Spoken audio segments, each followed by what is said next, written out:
Hola, hola a todo el mundo. Estamos aquí en Beats y Beats, muchachos, en un capítulo muy especial. Aquí les habla yo, Mr. Piricuakis. Gracias por los queridos aplausos aquí.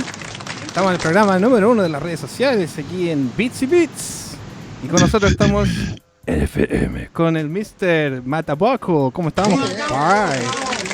Hola, compadre Don Piri, chiquillos del público. Bien contento estoy por volver a los tubos con Beats y Beats. Y también contento por la visita ilustre que se nos viene. Sí, así que, tenemos un invitado de lujo hoy día. como diría el profesor Rosa, Claro. oiga, ¿sabe, Guruguru? ¿Me puedo dar un lujo aquí? Así estamos. ¿Me puedo dar un lujo aquí, Guru? Sí, un lujito hoy día, compadre. Estamos aquí Luxury. con Mr. Basti. ¿Cómo estamos, Mr.? ¿Cómo estamos? Excelente, pues, cabrón. Aquí estamos preparados para la tarde-noche ya de hoy, el domingo, con el invitado especial, pues, cabrón. Sí, excelente. Y démosle también la bienvenida, compadre, Mr. Nok Kine. Buenas noches, amigos, ¿cómo están? Bienvenidos al episodio 24 de Beats y Beats. Sí. Excelente. Con invitado especial. Sí. Y ahí entró en la presentación entonces nuestro querido invitado de hoy día. Tenemos con nosotros al don legendario, compositor musical de la mejor música de los videojuegos, a don Barry Leitch. Hello. Hello, Beatsy Beats. Hi, how are you, Barry? I'm good, man. How are you guys doing? Very, very good. We're very excited to have you here in our show. This is the first time we had a really big musical composer with us. Thank you so much for being with us. I don't know if I'd call myself big, other than I'm a pretty big guy. But no, your name is, your work is tremendous. I've worked on a lot of stuff. It's cool that you guys remember all these old video games that I worked on and stuff. Yeah, no, we do remember them. We always remember, our show always remembers the best video game music ever. So we always are listening to the music for the video games, and obviously you have been in our playlists. Oh, well, I feel quite honored to be included in that list then. Yeah. As long as it's not the worst video game music ever, then I feel quite proud. Oye, Don Piri. Yeah. Don't forget poner la imagen de Barry ahí en la transmisión Barry, para que los vea el público. Would you mind turning on your webcam? Oh, sure. Hang on. Where is it? Vengas. Dun, dun, dun, dun. Thank you very much. There you are. Hi, Barry. There we go. Hi, there we go. So, Barry, we have a special interview here with a lot of questions about you, your life, your work. Asking you questions to tell us a little story about yourself too. Sure. So, yeah, ¿alguno de los cabros quiere comenzar con las preguntas? Una pregunta que las haga yo. ¿Qué las hago Mira, yo voy a partir. Okay. Bueno, hi, Mr. Barry Leitch. Hi there. Mi primera pregunta la diré en español, pero Mr. Piricuaki va a ser la translator. La primera pregunta es ¿cómo fueron tus primeras influencias en torno a la música? Me refiero a la música que escuchabas desde pequeño, adolescente, y cómo eso influyó para que te dedicara a la música. Okay. So first question would be what were your musical influences when you grew up? When you grew up from a child to teenager, when you were first listening Sure. to musical? When I was very young, my grandfather had a record player, and he had this a couple of albums of children's music, and he used to love to play me these records, when I was 3 or 4 years old. And I guess that first sparked my interest in music. My grandmother used to play the keyboard at the church and stuff, so she had one at home, so I get to play around on the keyboard and bang on the keys, make noise. So that got me interested in music to start with. But it wasn't until my teenage years when computers came out, because learning to play keyboard is really hard, and I'm really lazy. So when I didn't want to learn piano, I didn't want to learn how to play. It was too much work. I was never going to be able to do it well. So when computers came out, I realized, oh my God, we could program computers to play music and stuff. And it was the works of Rob Hubbard and Martin Galway, David Whittaker, those guys, the very first video game composers. Hearing their music on the computer was mind-blowing to me. I was like, that's what I want to do. I want to write music for video games. So I decided that's what I was going to do, and my parents were horrified because nobody knew that video games were going to become a thing. They were going to become popular, but thought it might last a few years. But they've lasted a lot longer, thankfully. Yeah, it's grown so big now. Yeah. So I'm going to translate the answer. Cabros, entonces, para responder la pregunta, dijo que, bueno, cuando él era chico, cuando era cabro chico, el abuelito tenía un tocadisco, un vinilo. Escuchaba música infantil y dijo que ahí se estimuló mucho con la música. Y la abuelita también tocaba teclado, entonces en una iglesia decía. Claro, y tenía un teclado ahí, entonces le gustaba jugar con el teclado, hacer sonido. Pero después ya cuando creció más adolescencia, dijo que empezó a meterse más en el tema del computador, jugar, componer a través del computador, hacer composiciones más programadas, por decir. Y tuvo hartas influencias, como decía, estuvo David Whittaker, entre las influencias que lo inspiraron a comenzar la composición musical. Entonces podríamos decir que la respuesta que dijo Barry, en su adolescencia empezó a aprender programación también.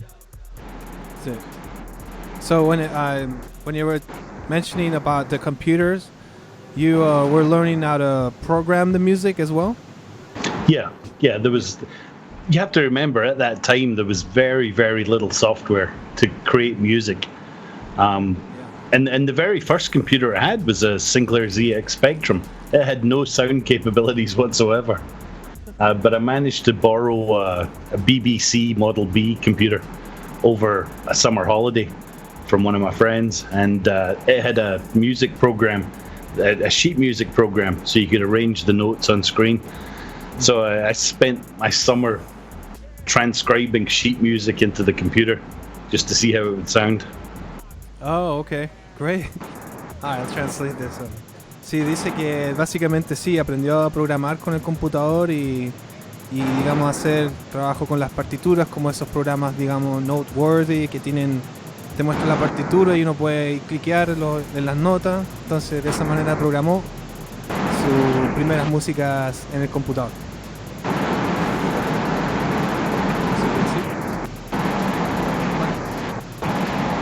Así que sí, está ahí. ¿Qué les parece? ¿Seguieron la siguiente pregunta? Ya, pues démosle con la segunda pregunta. Yeah. All right, Barry, perfectly. We're gonna do the next question. Maybe a friend of ours. ¿Alguno de ustedes quiere preguntarle? Sí, amigo Piri. Me gustaría preguntarle cuál fue su primera experiencia como músico. Yeah. Y que nos hable acerca de su composición, su primera composición. Okay. Okay, Barry. So the next question was like, what was your first experience as a musician? What was your first work as a musician? First work? Well, it was interesting. So it sounds really easy that you're just going to sit down and write a piece of music, but I found that incredibly difficult. I think a lot of people would. You know, if you have no real music training and you sit down and you're trying to program a computer to play a piece of music, So I found it very difficult to create my first piece of music. And I kept starting and stopping and failing. And it wasn't until one of my buddies, he turned around and he said, I'll bet you £5 or $5 that you can't write a piece of music. And that's what motivated me to actually write my first tune. Because it was like, God damn, I'm not going to lose £5 over this. So. Dice que sí, las primeras veces que compuso estuvo muy fue difícil para él porque empezaba una composición y se salía y le costaba mucho terminar una canción. Entonces lo primero fue la motivación, fue que un amigo de él le dijo, mira, te apuesto que no podías hacer una canción por 5 libras, que bueno, la libra allá en Escocia. Le dice, te apuesto que no podía hacer la canción, y él le ganó la apuesta, pues hizo el primer tema que compuso. Así que lo ganó en una apuesta. Así que sí, está buena esa historia, compadre. ¿Aló? ¿Aló? Vamos con la tercera pregunta entonces. Ya. Que se quedan todos callados. Bueno. Okay, that was good. So, ¿a quién le pregunta después entonces? Don Basti. Ya, pues yo voy con la siguiente pregunta. Okay. Sería, ¿cómo ingresó a la industria de los videojuegos y cuál fue su primer trabajo? So, okay, the next question for you is how do you enter the industry of the video games? What was your first work in the video game? Well, the very first game that I got published was a game called Icups in 1986, and leading up to that, I'd been doing cover versions of popular songs on the computer. You know, just learning how to get the music on the computer. And then I started writing my own songs, and I'd also contacted Rob Hubbard and Martin Galway, you know, because I wanted to be like those guys. It's like, how do you guys write your music? I was asking them, you know, trying to learn what they did. And so I had made demos of all these tunes, and I sent them to every video game company in Britain. And then I called them all up. I mean, I was 15 years old at the time. And then I said, hey, you guys should buy my music. It's great. And it wasn't. It was terrible music. And they all ignored my letters and calls. And then after, I made more demos and sent them all in and called them all up again. And eventually one of them said, you know what? That one tune, I kind of like it. I think we could put that in our game. And so that's how it started. Awesome. That was Egg Cups, huh? Yeah. Awesome. Ok, entonces les traduzco. Sí, dice que su primer trabajo es del juego Egg Cups. Que, bueno, va y vuelve. Dice que en ese tiempo estuvo, digamos, creando demos y hizo su primera música, y dijo que ofreció vender su tema y recibió hartas negativas, pues le rechazaron varias veces el guión, digamos, la canción. Sorry. Ahí está mostrándonos un... My picture's blurred. I'm gonna go work out how to turn that on. There we go. Ahí sí. Oye, Don Piri, entonces habría que buscar el tema de ese juego. Sí. And there's a couple others. That's it, Cups. Super Dragon Slayer and Battlefield. Battlefield was a game. We made that in like 3 days. Made the whole game. In 3 days? Wow, that's quick. Yeah, we needed to pay rent. Oh man, that's cool. Wow. And so we wanted to play a song from your first compositions. Okay. We want to play this for our audience here. Everybody's sending a lot of greetings from Chile. Hola, Chile. Yeah. They're all like excited to see you and screen. So yeah. Well, I'd just like to apologize for the piece of music you're about to play, because it's probably not very good. A long time ago. Egg Cups.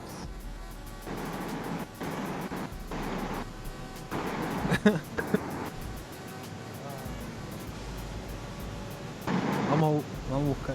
Is it in YouTube? Let's see.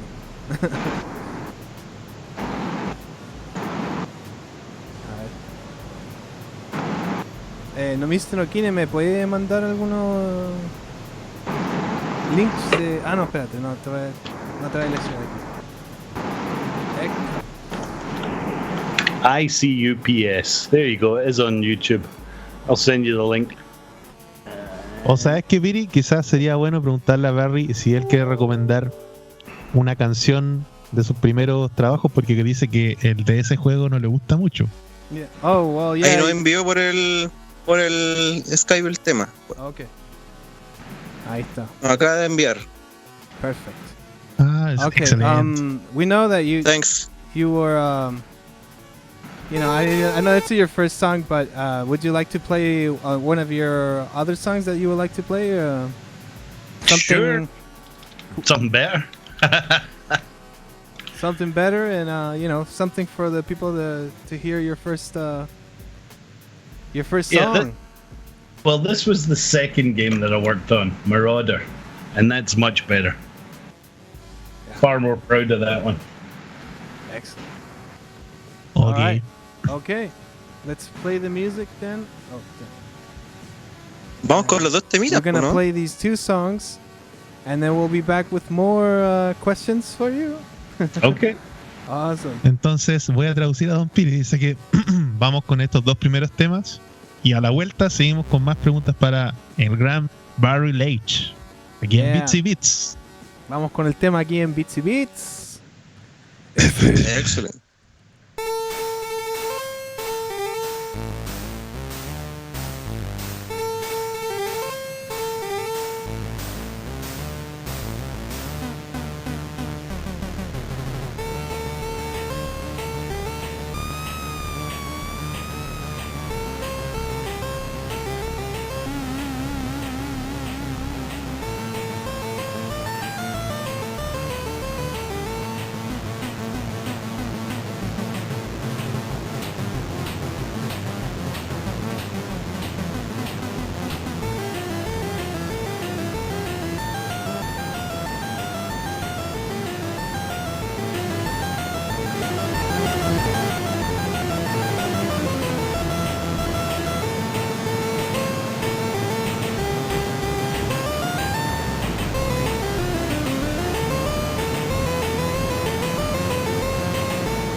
tema de Egg Cups. Marauder. The Marauder. The Commodore 64. That was Excellent. an interesting, very cool song. Mm. I can see I don't know. To me, it sounds not very good because I was just learning how to compose. Well, yeah, I imagine after that you learned a lot of new things. Yeah, a lot of technical stuff too. Back in those days, your music only sounded as good as the music driver, the piece of code that would play your music on the computer. You know, to get fancy effects like arpeggios and stuff, you needed special code to do that stuff. So, Yeah. Marauder was the very first game I had with a decent music driver.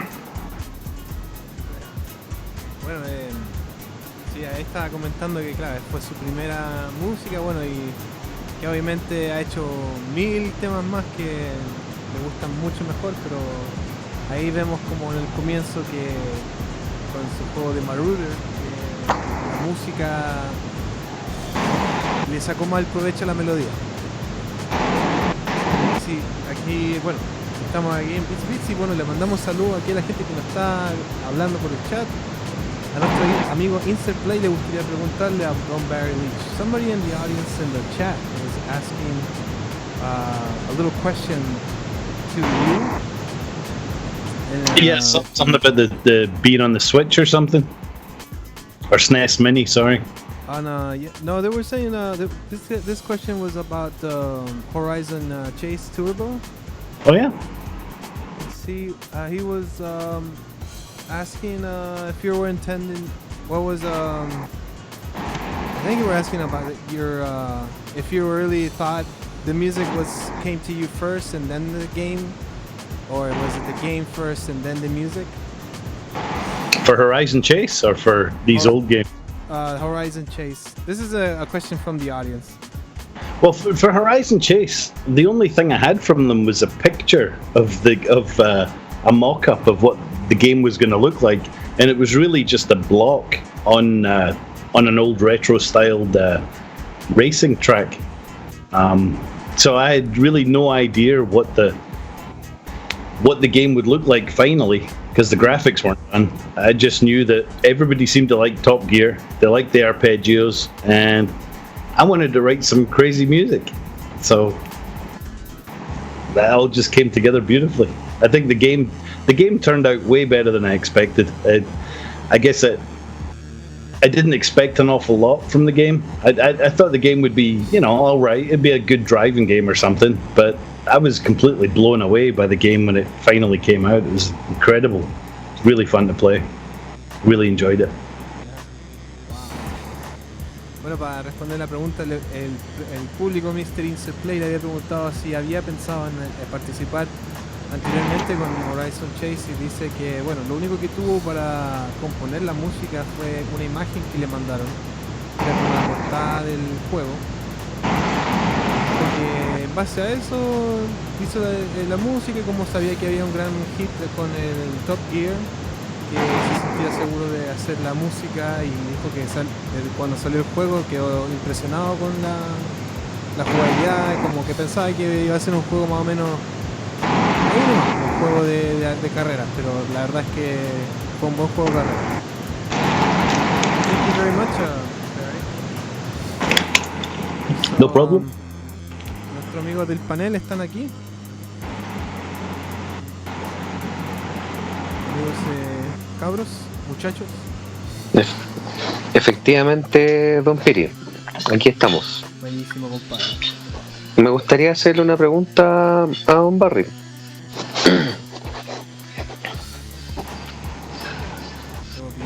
New question then. We got you in interrogation now. Sure, fire away. Con respecto a Top Gear, ¿puedes contarnos el proceso de la saga Lotus, la cual terminó en la creación de Top Gear? Okay, so My friend's question is when you were working from Lotus, the saga for Lotus music, and also the Top Gear time when you were both working on Lotus and then on Top Gear. Tell us kind of what was your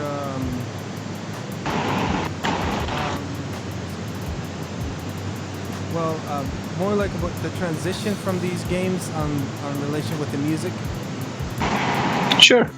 I mean, that was in 1991 when I worked on Top Gear, and that was I'd worked on Lotus previously to that. So I was working at Imagitech, and they were Britain's biggest game development company. They weren't a publisher; they were just a developer. So when some company wanted their game converted to all the other computers, like someone would have an Amiga game and they would want it on the Atari ST, the Spectrum, the Amstrad, the PC, they would come to Imagitech and say, hey, you guys put it on all those different formats and we'll pay you. So I was working on a lot of games. I mean, I worked on over 100 games in the first 5 years of my career there. And we started doing music for other companies as well. So as well as doing games for companies, we'd just do music for them. So that was where Gremlin came in, because Ben Dalglish was the composer at Gremlin, and he'd left. And Gremlin needed music, so they said, hey, get Barry to write us some music. So I wrote music for most of their games. And then Top Gear came along. So if you want to translate that, then I'll do the Top Gear story. Okay. Bueno, nos cuenta que, claro, en el comienzo había trabajado para varias plataformas, entonces trabajaba con una compañía que hacía las conversiones, que se llama Imagitech, y ahí con él tenía un compañero también con el que trabajaba, que hacían la música juntos, y por los primeros 5 años que estuvieron, hicieron en 5 años más o menos como 100 canciones, 100 canciones en 5 años. Y después de todo ese tiempo pasaron con la compañía que estaba trabajando él, le ofrecieron más trabajo y dijeron que bueno, desde ahí llegó a sus manos Top Gear. Okay, Dan, go ahead. Okay, so when Top Gear came around, I hadn't worked on the Super Nintendo before, and the only way to get your sampled instruments on the Super Nintendo was to use this $25,000 Sun workstation computer, which of course nobody in Britain had, because we were all poor game developers. Nintendo had them because they were Nintendo, they had lots of money, but nobody else did. So I remember going down to Gremlin. They sent me to Gremlin. Here, go down to Gremlin, write some music for the racing game. They're going to put Lotus on the Super Nintendo. So I went down there, and of course didn't have any music samples, so there was no way to create any music. So I ended up giving up and having to go back home. And a few weeks later, Gremlin had contacted Kemco, because Gremlin couldn't publish games on the Super Nintendo. They had to go through a Japanese company to do that. So they contacted Kemco and said, hey, Kemco, we need some music samples to make some music with for a game. So they sent over 2 floppy disks with instrument samples. And so I went back to Gremlin, sat down at the development kit, and there was just a music source file that had some example music in there. So I start hacking around with that, because the manual was all in Chinese, and I don't read or speak Chinese. So it was really just a matter of hacking away at the music player and changing the data, trying to find out what everything did. And so I started with just a simple arpeggio. I don't know if you can hear that, but Yeah. just that on the piano, programming that into the computer. And then I found this lovely echo command.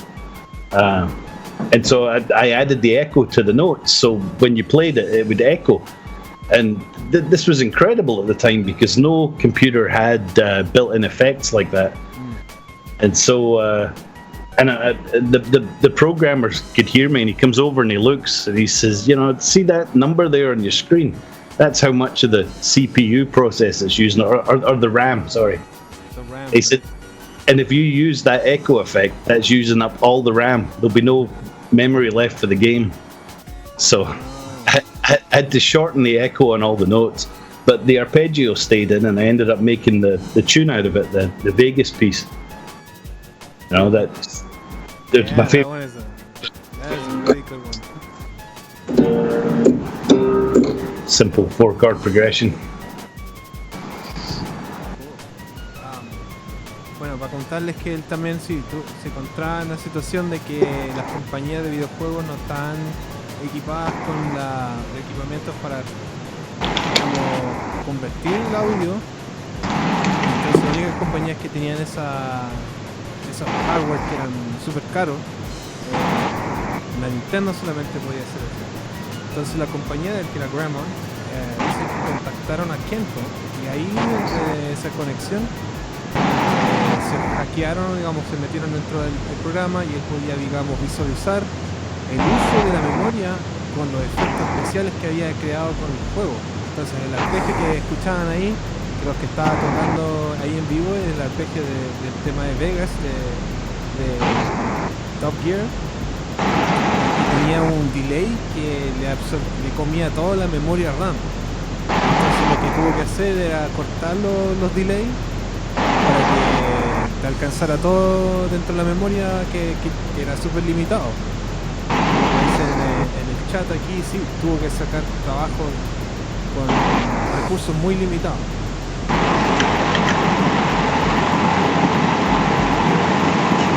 Sí, no, estuvo en ese proceso, bueno, descubrió la mejor música de videojuegos del mundo, de Top Gear.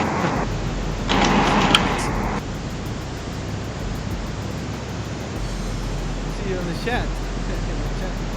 Yeah.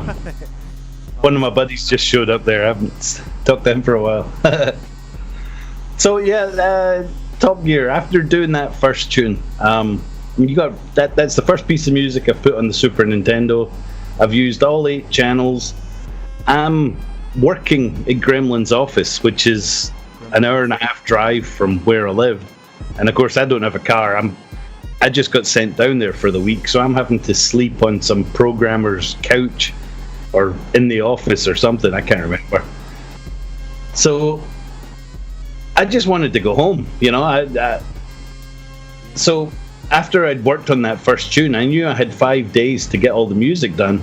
And by the time I'd finished learning how the development kit worked, how the driver worked and everything, the effects and the instruments, going through all those, well, then we're on Tuesday or Wednesday afternoon. And I want to go home on Friday. I don't want to be stuck in the office working on the weekend. So that was when I was like, what else can we use music-wise? If I'm going to have to write each tune, and it's going to take me a day and a half to do these things, I'm not going to get finished till next week sometime. So I was like, right, we'll grab the piece of music from Lotus 2, the completion music, and then I grabbed some of the tunes from Lotus 1 and I added some arpeggios to them and just stuck them in the game. It's like, great, your music's done, I'm going home. Awesome.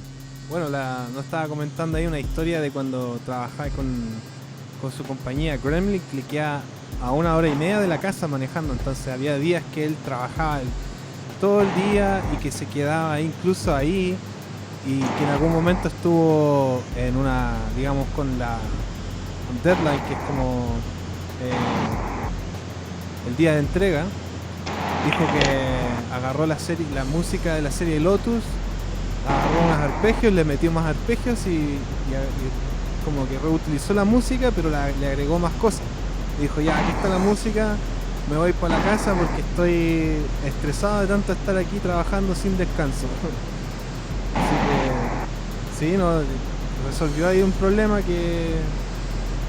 tiempo, que a veces los músicos tienen que tener un trabajo listo para cierto día, entonces se resuelven los problemas un poco más. Hay digamos, resolver esos problemas en tiempo para entregar los trabajos. Así que muy buena historia. Yeah, Barry, that's a very good story. I have a couple more questions. Sure, fire away. I'm gonna start with it. I'm gonna talk to the guys here. ¿Cómo estamos, cabros? ¿Están todavía ahí? Así es, muchachos. Estamos. Yeah. Excellent. Entonces, Están haciendo preguntas súper interesantes acá en el público. No sé si las podemos hacer. sí, por supuesto. Esteban Sebastián le pregunta a Barry ¿qué OST creado por otro músico le hubiese gustado haberlo creado él? Ajá. Y don César Hinojosa dice ¿cuál es su compositor musical de videojuegos que él admire mucho? Okay, so these questions are from the audience here. One of these questions are what OST was created from another musician you would have loved to have done? For example, you would love to work on another game that somebody else worked in. I think I'd like to have worked on a game like Doom, the new Doom, just because it's a first-person shooter. It's fast-paced. It's really dark and demonic. I think I could have had some fun with that. You know, Excellent. I write a lot of music for children's toys, so it's all very light and happy music.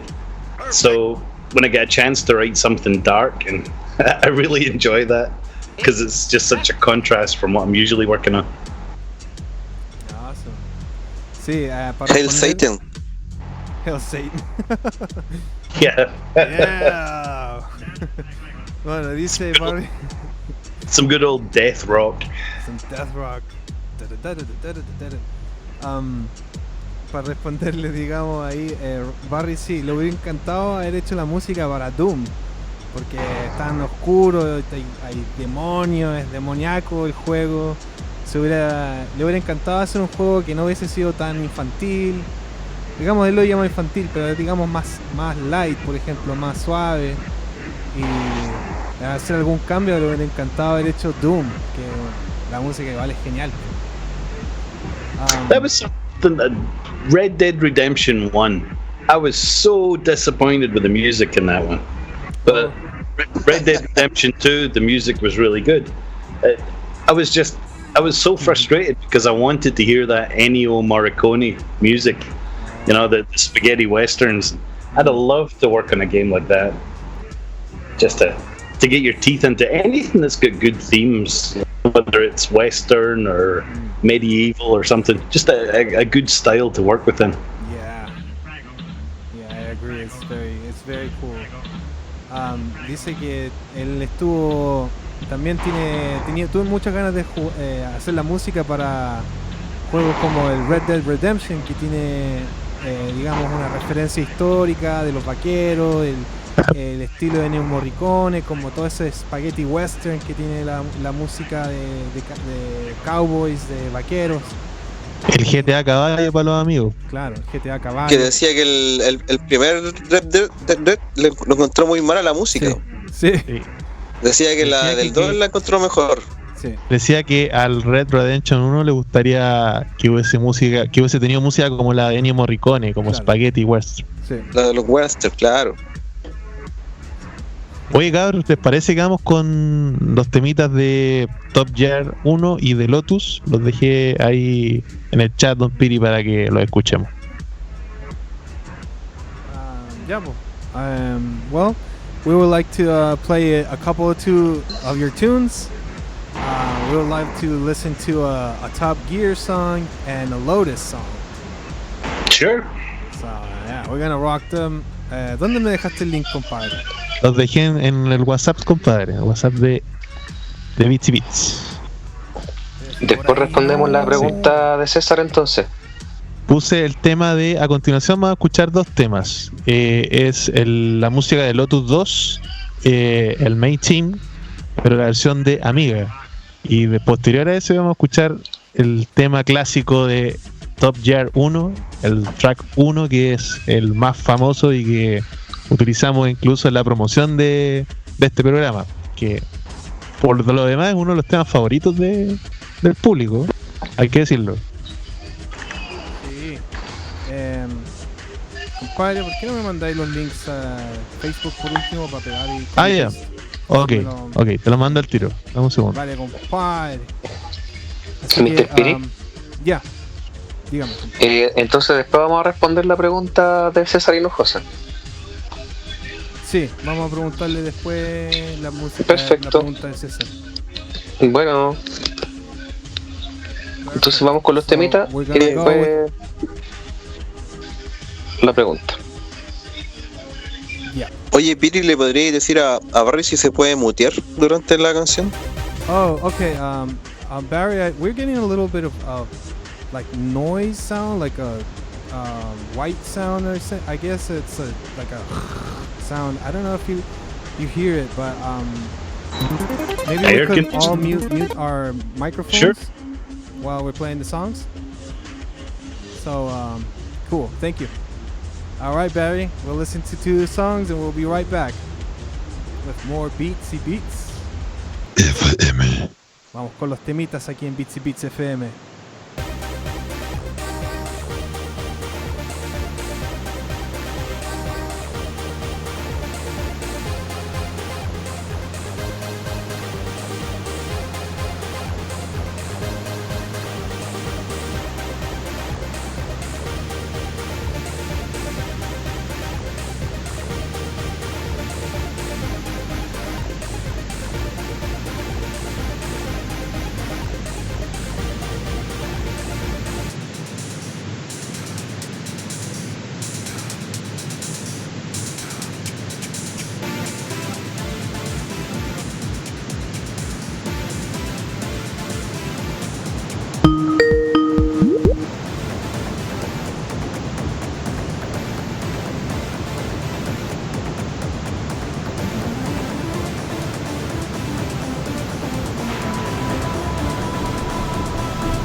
Estamos de vuelta, cabros.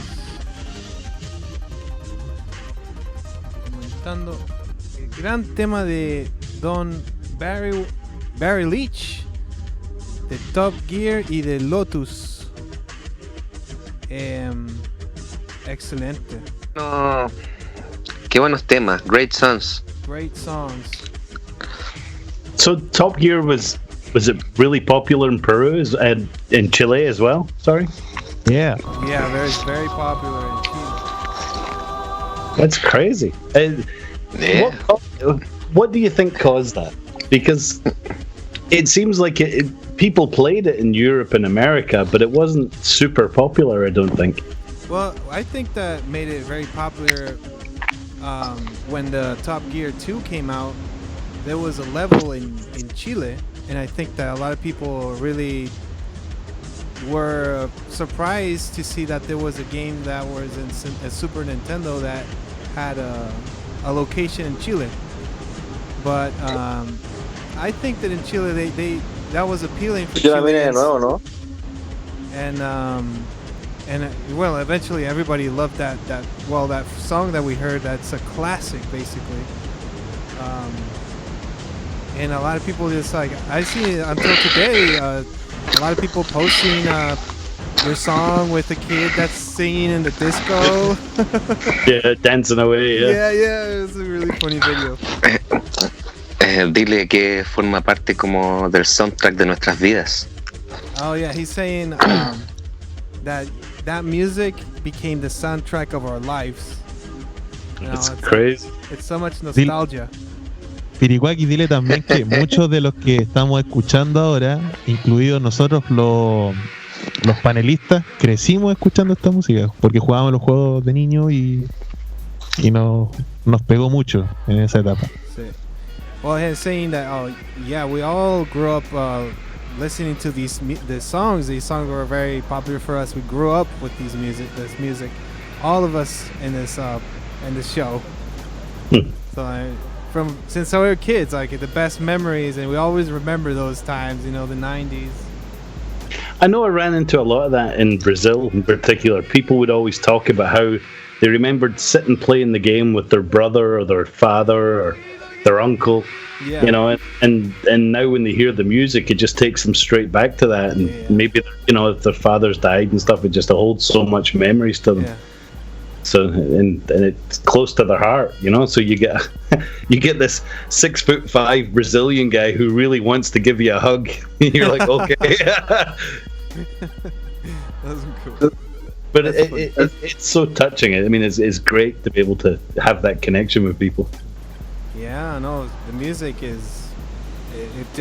stayed with us all these years. Lo que decía Barry, que sí, que la música desde esos años también, ahí conoce a la gente en Brasil que desde cabros chicos que han jugado Top Gear y con el papá, con el tío, con el abuelito, con los amigos, y se encontró una situación con un compadre de Brasil que hacía un tremendo pescado y le quería dar un abrazo porque la música era muy emocionante, inspiraba la emoción de la nostalgia, y le sorprende y le encanta que haya gente que le guste esta música y que se sorprende cada día con esto, con la popularidad de su música. So that was cool. We also had a question from the audience that they were asking about our friends here. They were asking what music you would have loved to compose for what game. I mean, I know we asked you that song with Doom, but let me rephrase this. Cabros, Nok Kine, ¿está ahí?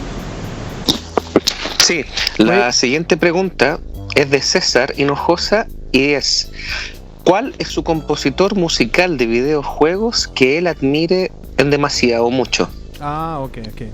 I had a little bit of a mixed up question. It was a question that they were asking, what other musical composers do you feel inspired with? Do you admire any other musical composers? Oh yeah, lots. I mean, I listen to tons of different kinds of music. I mean, early on, Rob Hubbard was a huge influence, just because I was working within the exact same framework as he was on the Commodore 64, and he was always able to squeeze so much technically from the sound chip that I could never even come close to getting anything like that. But you know, there's rock bands that I like, synth bands, classical composers, Like film who? composers, like so rock bands, Sisters of Mercy, Bauhaus, The Clash, The Cure, Alien Sex Fiend. I got to work with Alien Sex Fiend on a video game. I got them involved. It's like 20 odd years ago. That was great. I got to work with my heroes. Oh, that's cool. That's awesome. But you know, classical composers, I like Bach, Mozart, and, I like Jan Tiersen. I really like his stuff. It's very minimal. Same with Wim Wender. Wim Mer. Yeah. Mr. Piri. Sí, compadre. Actualmente una banda escocesa que se llaman Churches está trabajando con Hideo Kojima en el soundtrack de Death Stranding. Dile si tenía conocimiento de eso, que son sus coterráneos. ¿Cómo se llama la banda de nuevo? The Churches? Churches. Churches. Yeah, There's Scottish band. You know that band, the Scottish band? Yeah, they did a really, really good cover version of Bela Lugosi's Dead, didn't they? As a Oh, yeah? Bauhaus. Yeah, the Churches. I think they're working on a new soundtrack for a video game. Oh yeah? Yeah, you didn't know? Didn't know that. That's cool. ¿Cómo se llama el juego que está trabajando los cabros? Con Death Stranding. Hideo Kojima, Death Stranding. Death Stranding. Death Stranding? Huh. There you go. It's a little. They're just adding a little bit of conversation there. With It's trying. I'm looking at it now. I need to watch that later. Have a listen. yeah. Awesome. Vamos con la siguiente pregunta, don Piri. ¿La hago yo? Ya, sigamos. Ya. Ok. La siguiente pregunta voy a enfocarla en el trabajo de Gran Leitch, pero en los años 90. ¿Qué anécdotas o recuerdos tiene con la música que hizo, por ejemplo, en Top Gear Rally de Nintendo 64 o Lethal Weapon? Su trabajo que hizo con Ocean en los años 90 y con Gremlin también. Right. Tell us a little bit about your time with on the 90s when you were working with Ocean, and you were working on Lethal Weapon and did those kind of compositions. What do you Sure. remember the most there? Going to Ocean for me was it was amazing. I thought Ocean were the top British game development publisher, and Martin Galway had worked there, you know, just a few years before, who I really looked up to. And for me, it was like, this is it. I've made it. You know, this is as good as it's going to get. And I was working there with another couple of composers, Dean Evans and Keith Tinman. And that was just as CD-ROM was starting to come out. So we got to work on our first ever CD-ROM project, where we were using synthesizers and sampled instruments. We were making real music at last. You know, it was incredible for me. And then working with Alien Sex Fiend there too. It was And Sex Fiends. yeah, those guys are great. Yeah. Really cool people.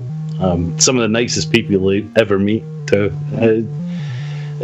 Fantastic time, and the music we were writing, I thought we were writing some great music. We wrote this. There's a game called Epic on the PC, and they were going to make a CD-ROM version of it, and we created a full soundtrack for it. It was never released, which was very disheartening. But it was all these orchestral type pieces. I don't know. TFX was a flight sim I worked on there on the PC and Amiga. I quite like that one. But yeah, we did Lethal Weapon. Lethal Weapon was the big film license. we did the Amiga version, and then we converted to the Super Nintendo and the other platforms. Adam's Family. Adam's Family. American Gladiators. Well, that was in. Oh. Yeah, American Gladiators was before when I was at Imagitech. Oh yeah. Yeah, there was also Utopia on the Super Nintendo. Utopia. Yeah, these are not very good games. But yeah. Sí, yeah. I was just going to say it was a great time working there, and I worked very closely with Dean Evans. We both had a lot of respect for each other's work, and we both worked in the same piece of software. So during the day, when I'd be working on one tune in my office and he'd be working on his tune in his office, we'd go out for lunch together, and then we'd just switch offices. He'd work on my tune and I'd work on his. So sometimes when we go back to games like Eek the Cat, and I'm listening to the music and I'm like, I know I wrote that tune, but I don't remember putting it on the Super Nintendo. Maybe Dean put it on the Super Nintendo, or or I'll hear a piece of music that I knew I wrote, but it's like that guitar lick. I'm pretty sure Dean must have written that, because I don't think I would have written. It gets very confusing 20 odd years later trying to work out what you did. Yeah. So you were pals, and elbow to elbow.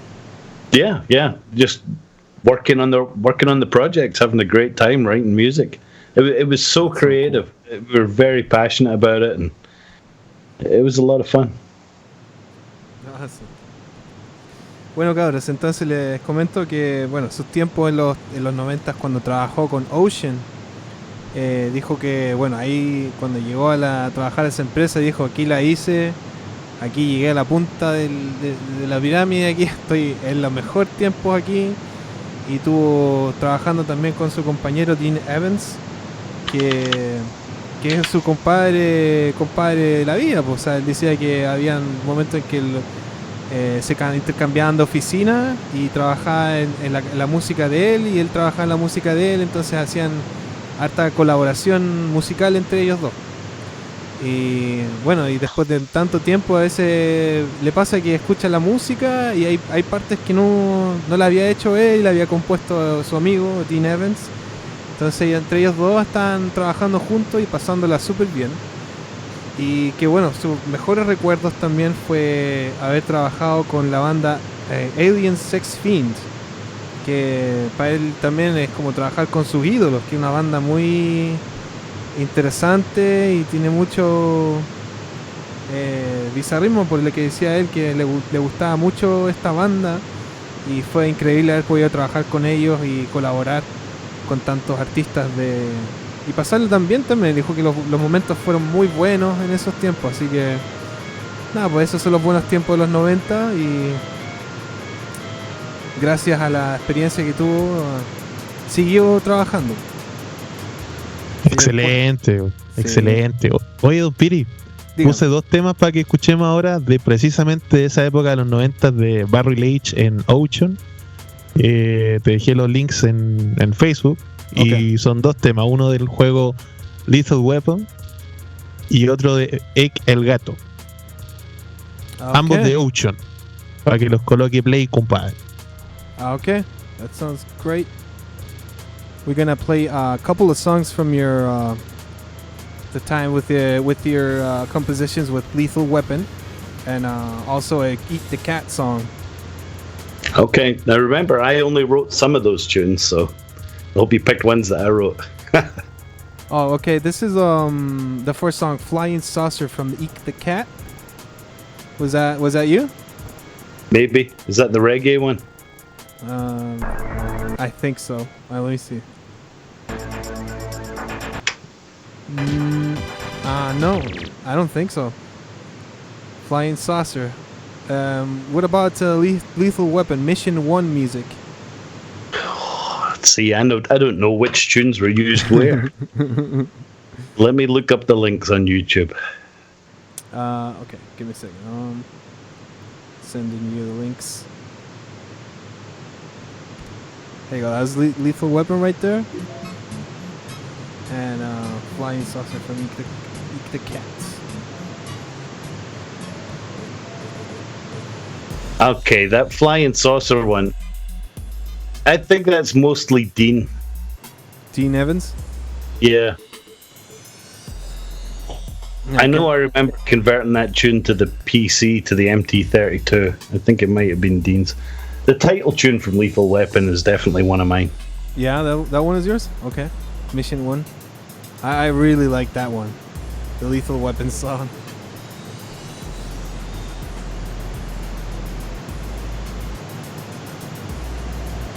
Okay, and that Eek the Cat tune, that is one of mine because it's based on one of the TFX tunes from the PC. Oh, okay. Awesome.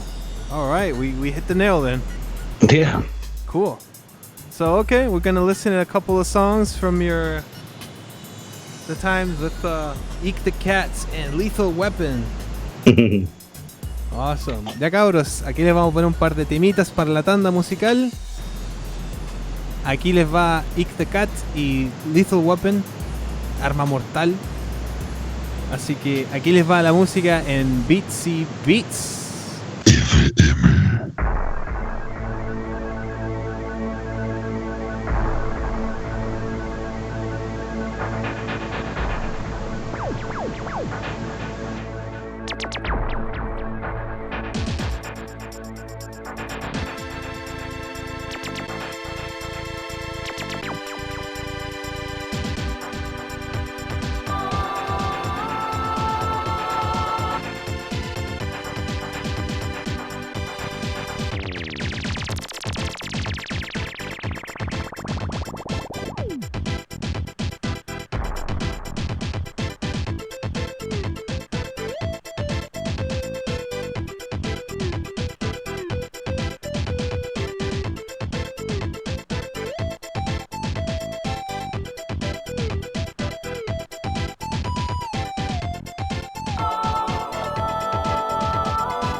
Exactly.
Perfect.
Bien, ahí están los temazos, compadre. Excelente. Lethal Weapon y Eat the Cats. Estamos aquí con Barry Leitch en Beats y Beats. Un tremendo invitado que hemos tenido hoy día. Un gusto. It has been such a pleasure having you today, Barry. We're very happy. Oh.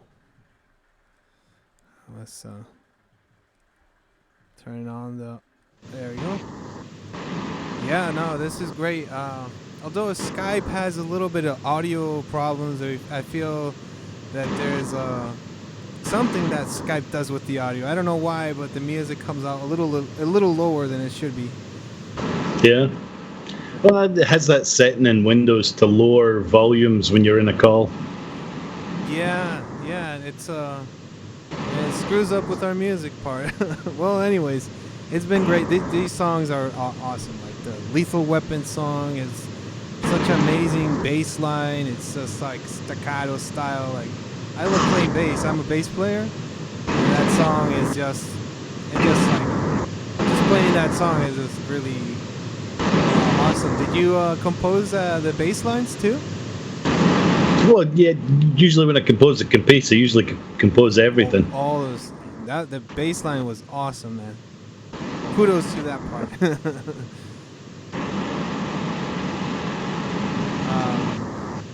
We have somebody in the audience from Brazil sending like hello. Hi. Oh, hello, Brazil. Obrigado. Obrigado. Mas foda. There you go. Yeah, no, we're very excited here. Don Piri, podría hacerle una nueva pregunta a Don Barry, y tomando en cuenta lo que está diciendo el público, quiero concatenar la pregunta junto a la que hizo Esteban Sebastián. Yo he visto que Barry Leitch últimamente con su trabajo en Horizon Chase Turbo estuvo tocando en Video Game Live Music con Tommy Talarico en vivo. Entonces quería consultarle si habría posibilidad de que él haga giras o toque su música en vivo y extienda esa opción para tocar en Chile. ¿Se está abierto esa posibilidad? Okay, so the question is there any possibilities that you would tour with supposedly, say Tommy Talarico has live shows? Are you planning or thought about having a tour with your music? I went with Video Games Live to Brazil. We did a show in Rio and Belo Horizonte. I did an arrangement of Horizon Top Gear and Horizon Chase title tunes, and got to hear it played by orchestra. That was I saw Tommy's announcement on Twitter or something where he said, next year when I come to Brazil, I'm going to play Top Gear with the orchestra, full orchestra. I was like, well, fuck, I'm going to have to go to Brazil if I want to hear my fucking music played with an orchestra. And so Tommy was playing a concert in Toledo, and so I reached out to him on Twitter and said, hey, I saw you're talking about doing my Top Gear piece. Can I come see you in Toledo? We'll have a chat about it. So I went out to Toledo and got to see the concert, and we talked about it, and he's like, have you ever done stuff for a full orchestra before? I'm like, fuck no, but I'll give it a try. I'm dying. Every composer's dream is to hear his music played with an orchestra. So I went away and I did the arrangement and sent it back to him, and he fixed all the mistakes that I'd made, because who knew that a flutist couldn't go from that note to that note easily? So things like that. Like natural instruments playing the composition. These arpeggios go so fast, it's insane that anyone could play them on a keyboard, let alone a flute or harp or cello and stuff. So with them doing that arrangement, he recorded it as part of the Video Games Level 5, I think it was. And the promoter in Brazil said, hey, bring Barry down to Brazil with you for the world premiere of these pieces. So I got to go to Brazil for the first time, which was absolutely terrifying, because I had no idea what to expect from South America at all. I mean, all we see in America, all we see is, you know, the news, the bad stuff. You know, we never see any of the good stuff. So I was very scared in going to Brazil, but I got lured in with the excuse of getting my music played by an orchestra, and it was incredible getting to hear it. And the people in Brazil were just incredible. I got to stay with one of my buddies down there, Nino Mega Driver. You guys, have you heard of him? Nino Mega Driver? Yeah, he has a band called Mega Driver. They play heavy metal covers of video game music. Oh, yeah, I think so. Yeah, I've heard of them. They have like a heavy Un compadre sound. brasileño. Sí. Yeah, very heavy metal. Nino was the first guy to contact me from Brazil and say, hey, I can play Top Gear on the guitar. And I was like, fuck off. No, you can't. It's crazy. Nobody can play it that fast. And he sent me a video of him playing it on the guitar, and I'm just like, oh my god, he can play it. Yeah. So that was incredible getting to go down there and hang out with him, and I'm hoping he's going to come visit me in America next year. He came up a couple of years ago. We got to hang out in DC for a few days. Oh, that's cool. Yeah. I got to hang.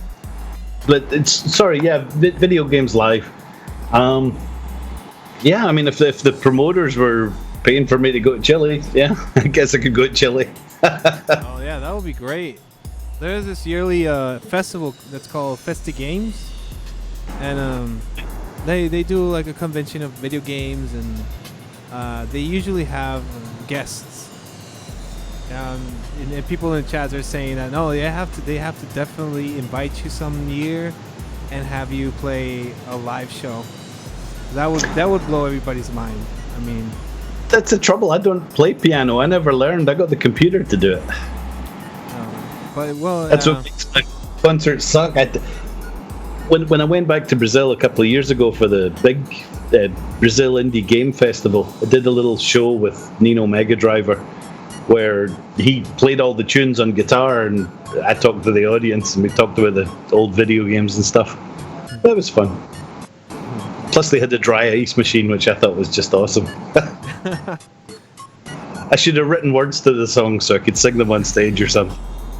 Oh yeah, that would be cool. Have lyrical parts. Oh, everybody's sending hearts here, Barry.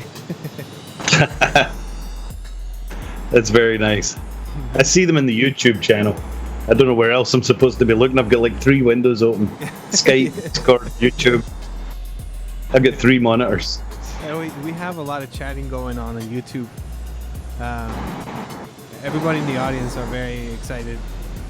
There's one guy said he was grateful for your advice in the work he showed you and helped you a lot. Maybe one day we can work together, says Cesar Guedes. Yeah. Guedes. Sure. Very cool. I try to remember. The name sounds familiar. I can't remember which. Cesar Guedes. Yeah, finally gave him some advice, and it really worked for him. It's crazy. I never know what to expect. There was one time when we're in Brazil, we did a show with Mega Driver in Sao Paulo where they were playing all the Top Gear tunes, and afterwards we did a meet and greet, and everybody's coming up and talking to me and stuff. And this one guy came up with his phone, and he's like, "Here, you've got to watch this video. You've got to check this video out." And I'm like, "Dude, there's like 20 people waiting to talk. Just hang aside a sec. Well, let's get through everybody else, and then I'll look at your video or whatever." And at the end, it's like, all right, show me your video, because I don't know what to expect, fuck. But this guy had recorded himself playing Top Gear on the piano, and it was insane. He had his hands going up and down, they're crossing over, trying to play the arpeggios, and it's like, fucking hell, this guy was incredible. Yeah. Well, it takes a master to get those down, Yeah, fuck, I couldn't do that. This is insane. These people are so talented. I'm jealous. Podrían poner un temita de Mega Drive cobereando a Top Gear. Están en YouTube eso. Sí. Bueno, para traducirle un poco lo que estaba respondiendo en cuanto a lo que decía Mr. Matabucle inicialmente, Que sí, él tuvo experiencia tocando en vivo en Brasil y que conoció a varios artistas que en YouTube estaban tocando la música de Top Gear y lo tocaban con piano, con guitarra. Decía que habían mucha gente que podía interpretarlo con el instrumento cuando él había compuesto con el computador. Así, súper seco los compadres que le mandan la música. Sí, no, sería buena, como dice Mister, poner unos temitas del Mega Drive. ¿Qué les parece, Carlos?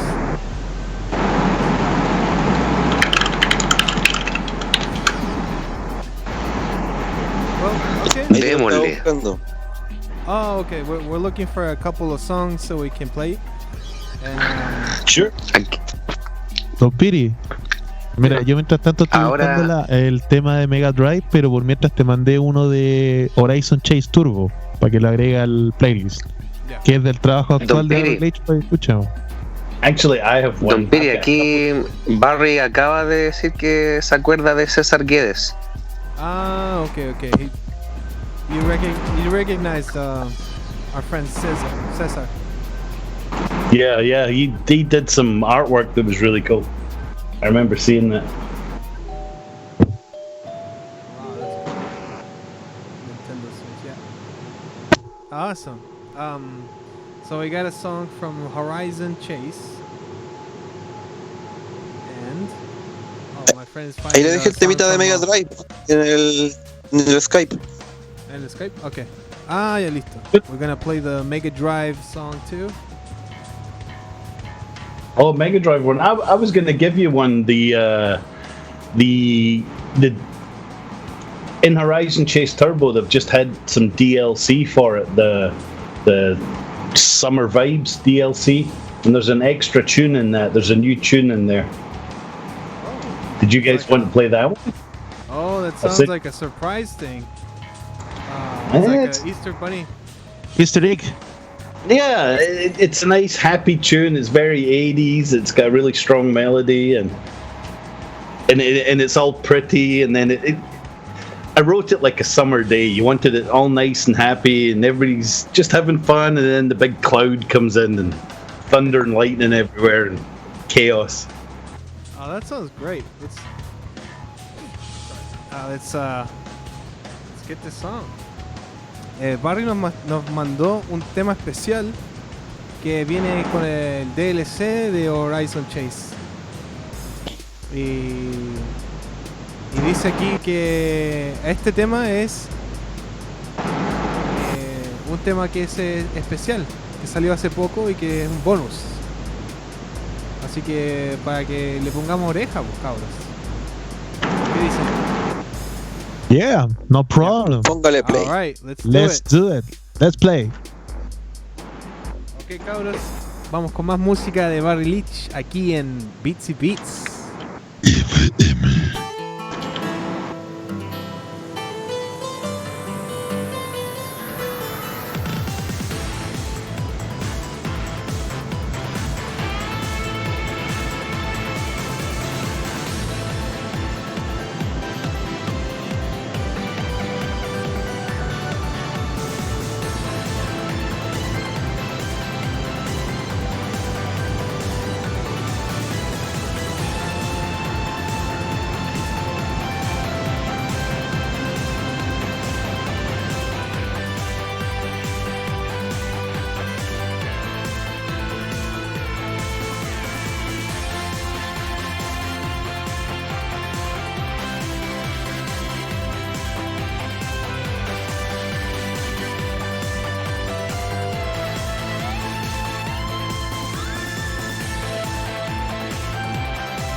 awesome. That was awesome. That song was very nice. Thanks, guys. Glad you like it. A summer day, a nice day out there is like good for like, it feels like a sporty song. Like you can't even like go out for a jog or something. I've actually written an extended. Excelente. I need to. Un tema enérgico, dan ganas de hacer deporte, de moverse. Yeah. Sorry, what was that, Barry? I was just saying, I've actually done an extended version of that that's got a big long acoustic guitar part at the end. After the storm passes and the sun comes out again, music just goes all nice and chilled, so you can watch the sun go down. Yeah, little stories I write in my head when I'm writing tunes. And that guitar part, that was cool too, like the Spanish guitar. You program the music too? Is this all played on the computer? Yeah, it's all done on the computer. I use Renoise to make my music with, so I just sit and plug away at it. Sometimes they go quickly, sometimes they take a long time. Yeah, I was looking at the chat. Sometimes you're all out of ideas when you're composing. You're answering these cool questions. Yeah. Well, usually when you're working on a project, the first tune and the last tune are the two hardest tunes. The first tune, because you're trying to get on the same page creatively as the guy whose vision for the game is. If he wants the music to sound a certain way, he's got an idea in his head. And so you've got to try and get to that point with whatever descriptions he can use. And then the last tune is hardest because you've used up all your ideas. You're just, fuck, I don't know what to write, Yeah, I've written, 7 tunes in this style, and now you want an 8. I don't know what to do. Give me an 8. Yeah, no, I imagine even composers like in Super Mario Brothers, you hear sometimes a variation, like a leitmotif or a slowdown of the main melody, and they kind of use the same structure, but it changes all the mood. It's interesting. Yeah, that's because he was out of ideas, and he's like, "Fuck it, I'm just going to take a bit from the menu and rework that." Exactly. I'm gonna slow it down. I'm gonna change the key. I'm gonna add a new instrument. Totally. Like a combination. All the little tricks composers use to string out their idea. Yeah. So, entonces, como decía Mr. Barry, que a veces en la composición uno llega a una escasez de ideas, para él le encanta hacer una canción, pero solamente cuando hay demasiada música que hacer, a veces llega un momento en que no sabe qué hacer. Hay que crear algo. Entonces estamos hablando de la música, el leitmotiv que cambia, usa la misma melodía, la misma estructura para hacer un cambio de humor, para crear un poco más de misterio, crear un poco más de oscuridad, o al contrario, crear más ¿cómo se dice? Más light, pero es como energético, como dice Mr. Nok Kine, que es como que te dan ganas de moverte, te dan ganas de hacer ejercicio, música alentadora.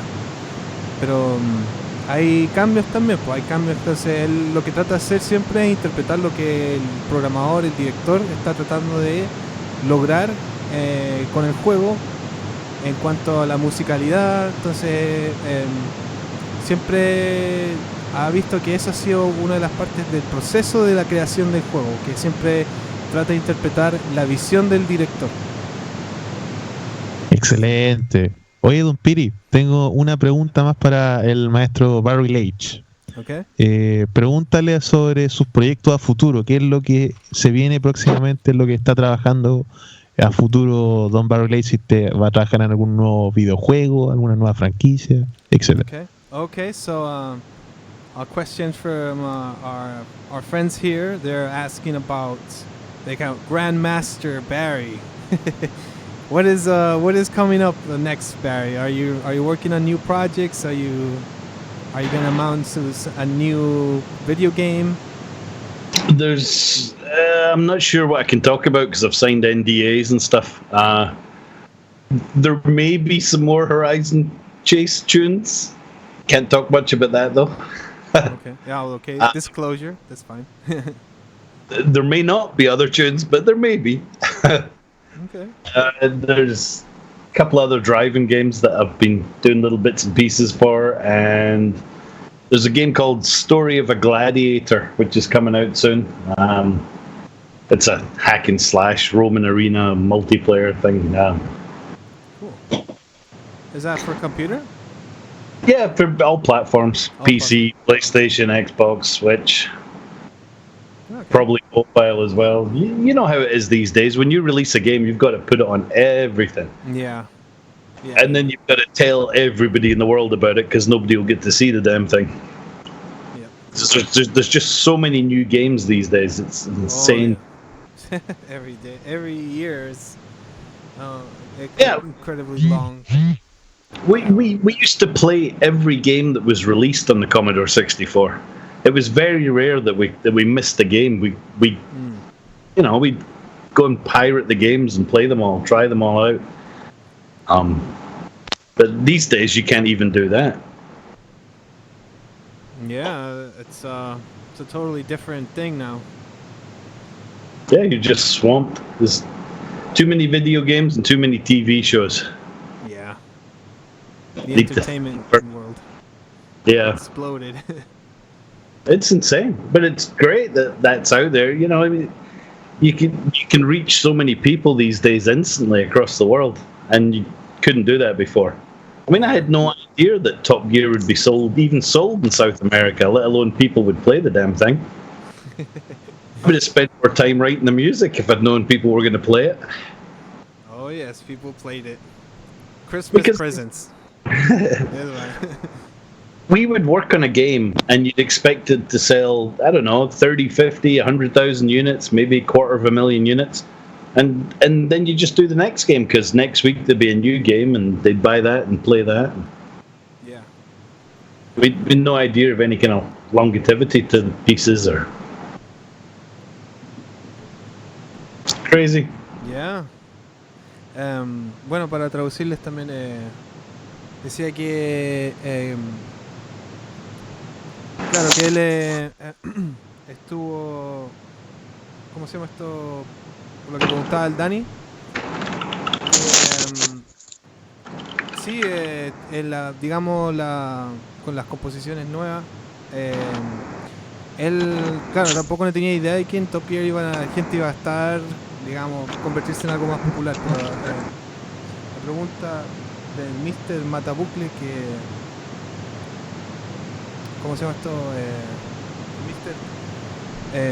Estaba pensando en el futuro hacer, bueno, tiene la música de un juego de carreras, dijo, pero que no sabía si iba a haber algo. Y quizás hay algo nuevo en Horizon Chase, dijo. Pero no tiene permiso para revelar todavía lo que va a hacer. También está haciendo música para juegos de guerra, de estrategia, que son para PC. Pero dice que hay demasiadas cosas, entonces cuando él saca la música, usualmente toma un poco de tiempo en que a la gente le compre la música. Por ejemplo, si hizo un tema, hay un mercado distinto ahora, hoy en día. Entonces sí, también estaba mencionando que hay un cambio tecnológico increíble que ya por los tiempos antiguos, que cuando Top Gear estaba haciendo, tenían pocas compañías que estaban, digamos, trabajando para este tipo de industria. Entonces ahora hoy en día se expandió, explotó la industria. Así que eso. Y veamos qué pasa, pues si hay algún juego nuevo que va a salir con la música de Barry Leitch. Excelente, compadre. Oye, creo que Bastián también tiene una pregunta para hacerle a Don Barry. Okay. Pregunte, don. Pero, ¿con cuál pregunta vamos? Porque creo que ya hablamos mucho del Horizon, ¿o no? Sí, ya hablamos bastante. Tendría que ser voy a ir con la siguiente pregunta, que sería ¿qué es lo que tú conoces de Chile, Don Barry? ¿Y cuál sería la canción favorita de tu repertorio? Ahí son dos preguntas. Okay. So this is a two-part question. One of it is how do you have you ever been in Chile? Have you ever heard of Chile? And the last question will be, what would be your favorite song from all your work? All right, those are good questions. Never been to Chile. I've watched a lot of nature programs about the place up in the mountains and stuff, and I've seen. I don't know if you guys have the TV show Top Gear. Have you seen that? The British guys, the old British guys driving cars, they're all around the world and stuff. No way, there's a TV show of Top Gear? I've never heard of this. Yeah, it's a really, really popular show in Britain. It's the BBC's most popular TV show by far. What? And it's just three guys talking about cars. I seem to remember them being in Chile at some point, driving through the mountains and stuff, and it looked fantastic. Okay.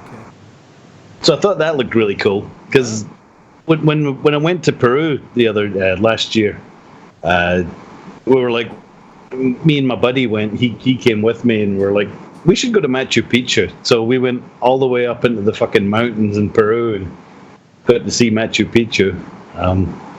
So getting to see all these cool places, is really kind of fun. And the second part of the question, what was that? What's your favorite song from all your music? What would be your personally favorite?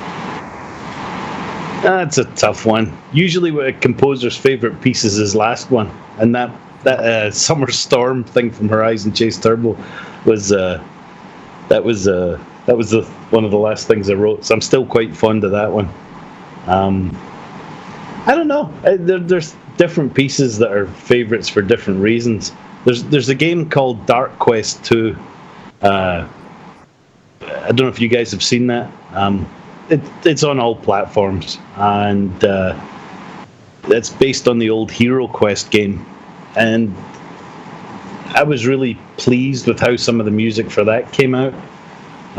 It was all orchestral stuff and dramatic, and that was a lot of fun to write. I really enjoyed doing that. That was probably some. Sorry, that was the Adventure Fantasy one, the PC game? Yeah, Dark Quest 2. Yeah, I remember that game. That was a cool one.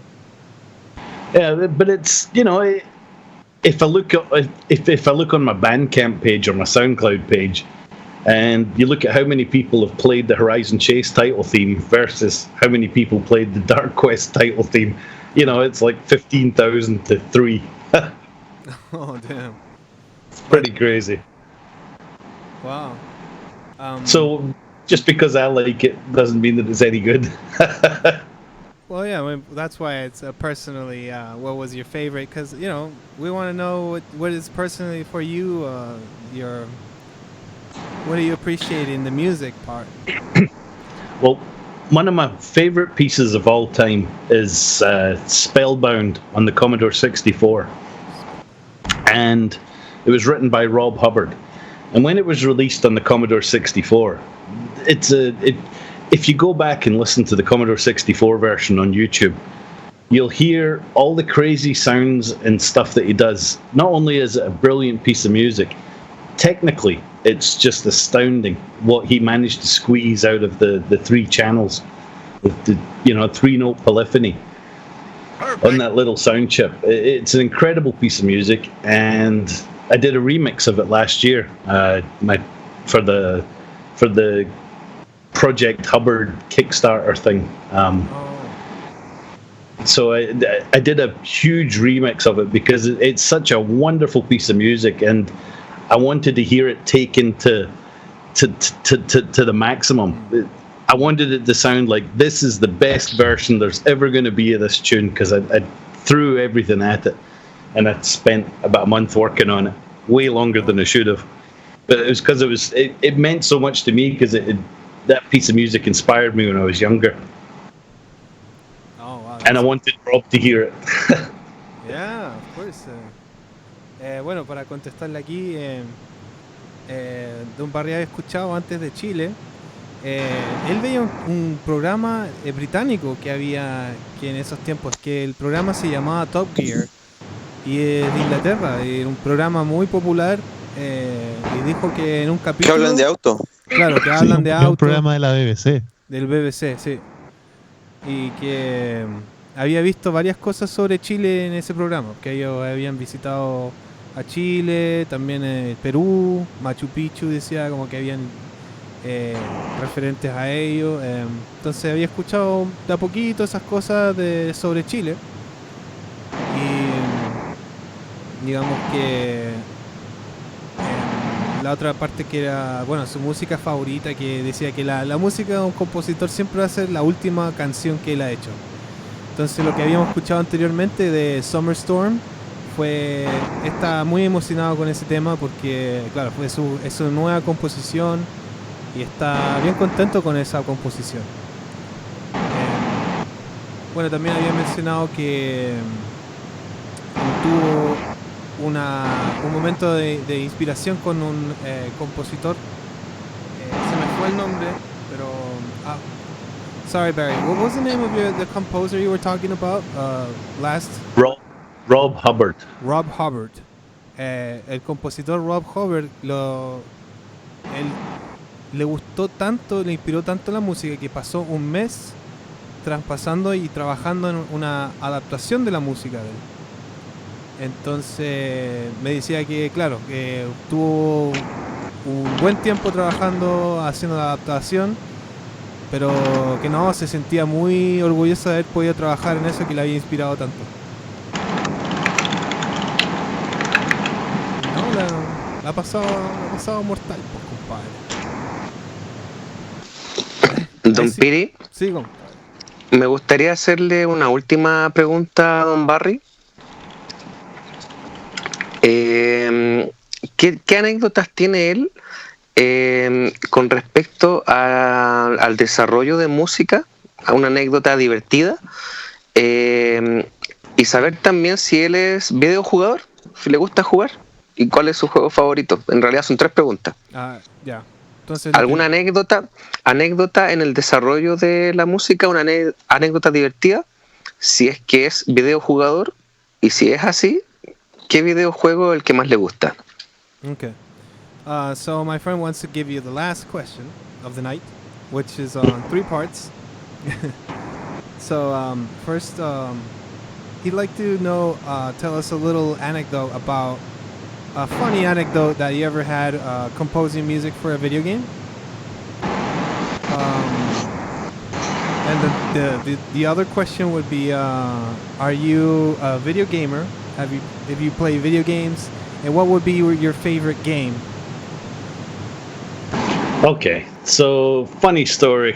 It ties into a thing on the channel here. Somebody was asking about whether current game compositions maintain the same level of quality as 90s games. And I was saying, well, in the 90s, when you create something and submit it to be approved, only one person was approving that, maybe 2, 3, you know. But these days you have 20 people that all have to approve your creative piece of work. So when you create something, chances are they're going to all want to change something. Sometimes it's crazy, the decisions people push on you. So that makes it very difficult. But my funny story is tied to that, because when I was working at Fisher-Price, obviously it's toys, children's toys, everything's usually nice, happy tunes. And I had written a tune that had a minor chord in it, which minor chords sound a little sad compared to major chords. And I submitted it for approval, and of course it came back, no, it's far too depressing. We can't have that in a children's toy. So what I did was, I had it started with minor chord, but then it went into major chords and a happy chord progression. And I was frustrated that they were just dismissive of it immediately. So what I did was I took the minor chord from the start, and I moved it to later in the tune, and I started with the happy part, and I renamed the tune. I called it Happy Wave, and then we submitted it. And they're like, oh, that's much better now. That's fantastic. Put it in the product, ship it, go. That's cool. So it was 20 people deciding. Wow. Oh, sometimes, my God, if you do something for anything related to Disney or Lucasfilm and stuff, they have a whole group of people that are all listening to it, and that's above the whole group of people that work for the toy company. And then there's the audio producer that you're working directly with, who has his own vision. So it just does. You go back and forward several times with the audio producer, then back and forwards with the marketing team, and then back and forwards with Disney, and it's like, oh my God, is this ever gonna end? Damn. And sometimes you just end up going round and round in circles, you know. It takes That months. piano sound isn't right, yeah. Wow. Wow, that's crazy. Well, I bet that it's for a good reason. I mean, they make each product try to make it everything perfect, and you know, they're always looking at the little details, right? Yeah, but a lot of time it doesn't benefit the piece from where you were when you first submitted it to 27 revisions later. There was a guitar project that I did 69 revisions on, and in the end they went back with the guitar that I submitted in the first place. Oh my God. It's like, oh, Damn. So all that work was. yeah, Whew. waste. It happens, huh? Waste. Yeah, that's. So what was the next part of the question? Are you a gamer? Do you play video games? Yes, I do. I play. It's embarrassing. I'm quite fond of playing Candy Crush and Train Valley 2. I'm really into just now. Still playing that. I played a lot of Supreme Commander, Forged Alliance. I like to play the odd first-person shooter, especially if it's got a good story to it. I always love the Rockstar stuff, Red Dead Redemption and Grand Theft Auto. I don't have too much time for other stuff. I thought the new Spider-Man game looked alright, but I still haven't played it, so... I don't know. I'll play anything if it looks good, especially if it's got a good story. Yeah. All right. ¿Le puedo preguntar algo así a la rápida? Sí. ¿Cuál es su juego favorito de toda la vida? Oh, they're asking, what is your all-time favorite game? Has to be Supreme Commander Forged Alliance, with the Forged Alliance Forever add-on, the community pack. Awesome. It's the definitive real-time strategy game. It's like chess with nuclear weapons. It's beautiful. Chess with nuclear weapons. Damn. Because for every action you make, there's an equal and opposite reaction. Excellent.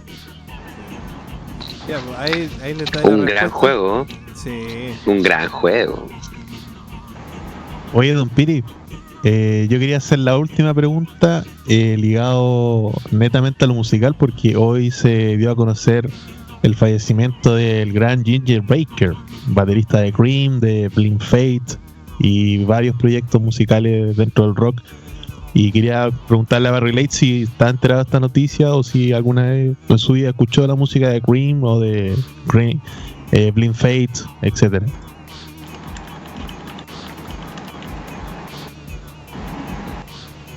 So there was recent news. My friend is also adding a little bit of a news that happened recently.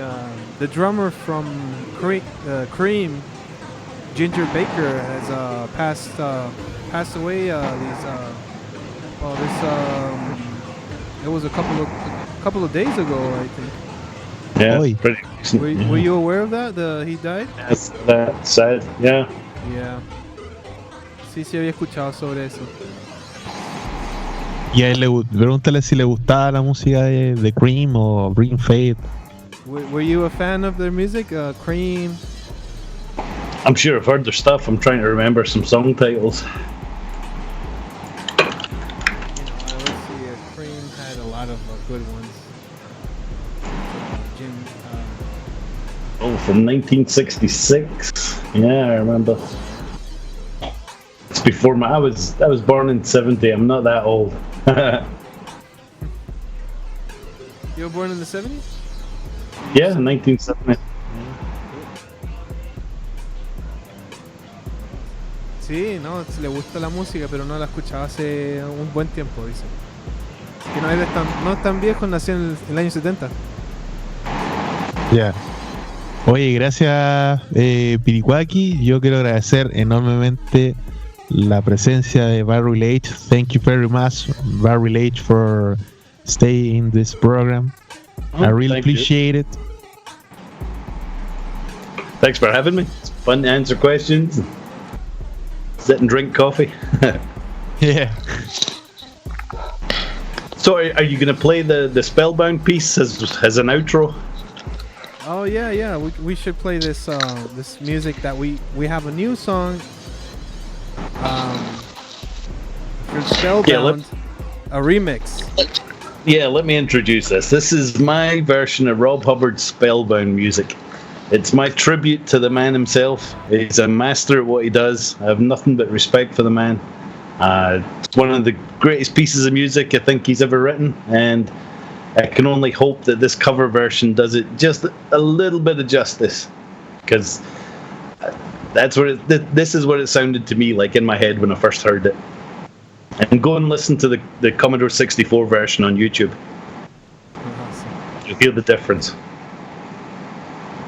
Ok, entonces aquí vamos a dejarlos con un tema de Barry que hizo un remix de Spellbound. Dice que esta versión le está rindiendo un tributo y como merecido tributo. Dice que ojalá al público le guste y que vean esta versión y la comparen con la versión que está en YouTube. Así que vamos a ponerle la música ahora mismo ya. La música de Spellbound. Para ustedes, cabros, aquí en Beats y Beats.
con la música, el remix que nos dejó Don Barry Leitch, my friend. Excellent. That was awesome. I like the effects on the sounds and everything. It was really good. Thanks, guys. That was all. I sampled little bits from the original piece and put them in there because they were. It's crazy to try and replace those sounds with modern synthesizers or real instruments. It just didn't sound right. You wanted it to be quirky and electronic. Yeah, I like the break too. Like the end was the tension. Was cool. Like how you got that. Thanks. Barry, I am very happy that you be here with us today. Oh, thanks for having me. It's a fun way to spend Sunday evening. Yeah. Thank you very much. Yeah, thank you so much, Barry. Pleasure was all mine. We love you, Barry. Thank you. Well, can I ask Come you a to favor? Chile. Sure. Would you mind, like, do you know, well, our show is called Jugando en su casa. Would you be kind enough, Jugando en su casa? Jugando en su casa. Yeah. Oye, Don Piri, podrías decirle que diga empieza la wea. Excellent. Jugando en su casa, empieza la wea. So we always say in our show, Jugando en su casa, que empiece la wea. For fuck's sake. No, I was just getting the Jugando en su casa. That was good. Jugando en su casa, you got it right. Jugando en su casa. Empieza la wea. Empieza la wea. Empieza. What's that? What does this mean? Does this mean that I'm a total fuckwit or something? You got it. Let's start the shit. No, it's Jugando en su casa means playing in your house. Y empieza la wea. It's like, let's start this shit. Like, let's start this thing. Empieza la wea. Empieza la wea. La wea. That's true. We're Chileans have a very different Spanish from other countries. Yeah, Spanish is just something I never learned at school. I learned French at school because I thought France is really close to England. I might go there someday, but I never learned any Spanish or Portuguese or anything like that. I'm terrible with languages. I can see where the Brazil part was hard to. I remember seeing your video with an interview with the Brazilian team on YouTube, and yeah, no, it's very quick. I understand a little bit of Brazilian, but it's still hard, Yeah, when they go so fast. It's all consonants and vowels, and I was just like, Jesus Christ. Yeah. But the music is universal language. True. That's true. Yeah. There's a good interview on YouTube. If you search for Barry Leitch Feevale, Feevale, there's an interview I did in the university down there. It was a talk I gave where I talk about all the old computers and the technological capabilities of them and the examples of the music and stuff. And I just go into more detail about it all. I thought that came out quite well. Cool. It's more like a technical side of the computer. Yeah. And I show some of the Top Gear source code in there and stuff. I still have the source code file from 1991. Wow, that's cool. You must have like a lot of memories, a lot of like little souvenirs from different games. Yeah, I've got. I mean, I took all the old games that I have and framed them, have them hanging around my studio and stuff, and I've got a shelf full of bits and pieces. You know, sometimes when we're working on games, like I worked at Origin Systems, where when we worked on Wing Commander 3 and Privateer, Wings of Glory was one, and I got all the people that worked on the team got this little hand-painted medal. You know, an old-fashioned, like, George Cross medal style thing. just little bits and pieces like that, shit from working in video games. I've got about 20 t-shirts from when I worked at Boss Game Studios. All these strange video game company t-shirts. That's cool. Well, that's great. I'm so glad that you came today. Again, we want to thank you so much, Barry, for being with us today on the full show. We even thought that you were just going to be here for like 30 minutes, an hour maybe, and you were here the whole show. I appreciate that. It was great having you today with us. Maybe it'll lead to me going to Chile someday. That'll be kind of fun. That would be cool. You should let us know if you ever do that. I will.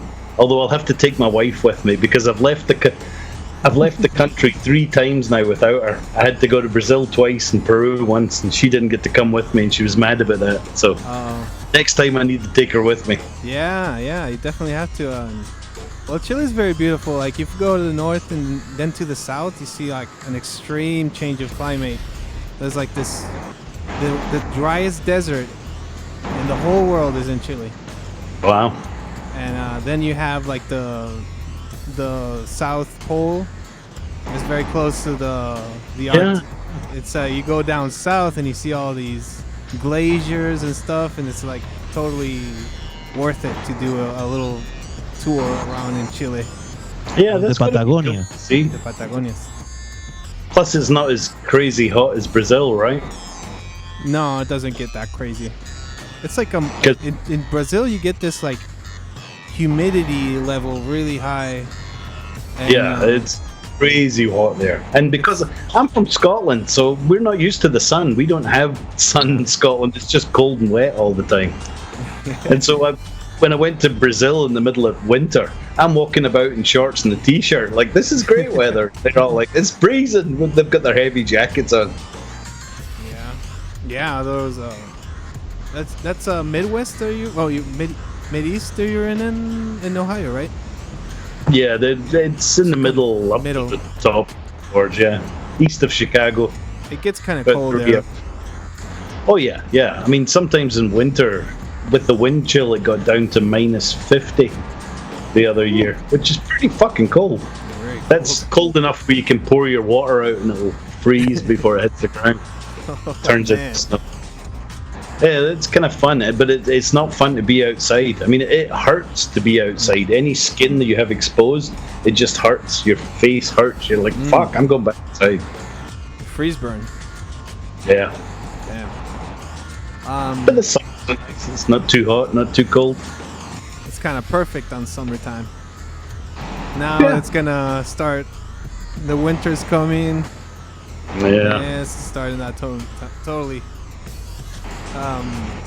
Would you like to leave a last minute message for all the people watching? Would you like to tell them something? Yeah, thanks for everybody in Chile that remembers the old music, the old tunes, the old Top Gear and stuff. It's really cool that you guys remember those tunes. I hope you like Horizon Chase Turbo as much. You can buy CDs on my website, barryleitch.com. I'll sign the CD and post it to you. If you want some nostalgia or memories from it, collector's thing. Awesome. Not that everybody has CDs. There's going to be there's a cassette release coming out actually next month or this month, where it's on. Yeah, 2 cassettes. Wow. This record company they're like, we'll put it on cassette. So I'm like, awesome.